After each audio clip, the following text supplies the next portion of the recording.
So we see spontaneity actually is one of the big things. And when we become attached or you have desire, it tightens up and you lose that sense of spontaneity, see. There's a story about, there was once in the jungle, no? The insects got together and decided to have a party. It was an insect rave in the jungle. So all the insects came together and, everybody came for the night, and the bees, they were vroom, vroom, vroom, vroom, vroom,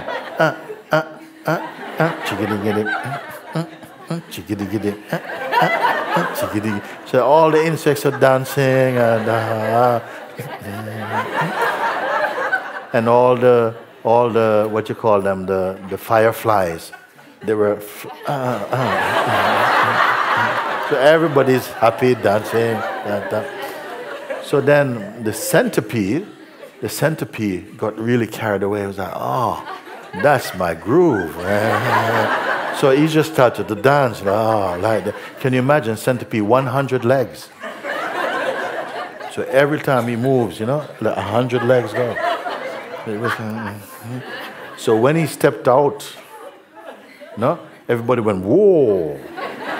Look at how centipede move, It was like 100 Michael Jacksons. So anyhow, like this, all the insects, wow, wow, wow. Anyway, it was a great success. After, because he was dancing with his eyes closed, opening it, everybody's clapping, all the insects, clapping. So a great party. So now Centipede is going home in the night, and he's walking with one bug was walking with him as a friend, like this, and everybody's clapping and everything. So the bug says, Centipede, I didn't know you're an amazing mover. We've never seen anything like this in the jungle. I mean, you are amazing. The centipede started to feel proud. Yeah. He says, yeah, how do you do that move? How do you do those moves? Well, of course, he didn't know how he did it. He was just happy, enjoying. He wasn't looking, leg 17 move to the right or something. No, he just, and all the legs moved.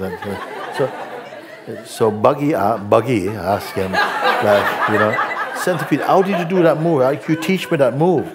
And so pride entered Centipede's heart. He says, listen, what I did was, you see, like when I move like this, I put my leg like that, and I put this leg like this, and I did like that. And so he got all tangled up in his own legs, fell on his back, all kind of like rolling around. And Buggy says, Centipede, you are amazing. You're a comedian as well. Oh my God. And he was all locked up and everything. And I said, wow, that's amazing. You could have done that on the floor. We'd have just been crazy. So everything he tried to show how to do became a complete mess. But Buggy just kept thinking, wow, this guy is fully talented. He does all these crazy things. He doesn't mind making himself look like a fool even. It's amazing. Centipede, by the way, was completely ruffled up and completely embarrassed, but didn't even want to show that. He was pretending like even these mistakes were intentional, you see, like that. And this is what happened. When you are free, you don't think about what you have to do. You just move and everything is right. The minute you start to make a technique out of it, everything goes wrong. Because it's not life. And in discovering the truth of ourselves, you're discovering the spontaneous existence. You see?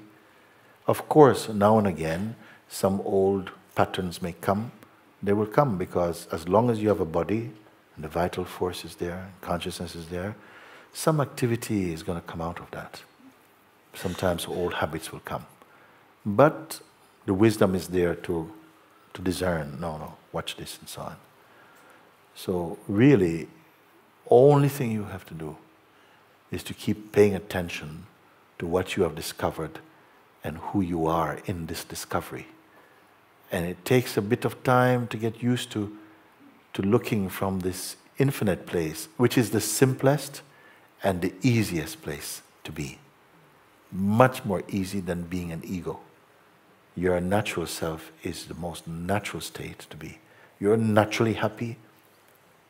You're not planning to be successful, and everything is a harmony.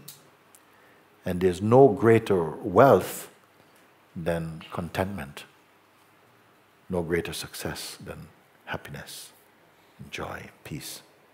You see, that was my point of telling the story, So life brings us the things that sometimes we think, I've done all these things already. It puts things there that will make you fall over to break our arrogance.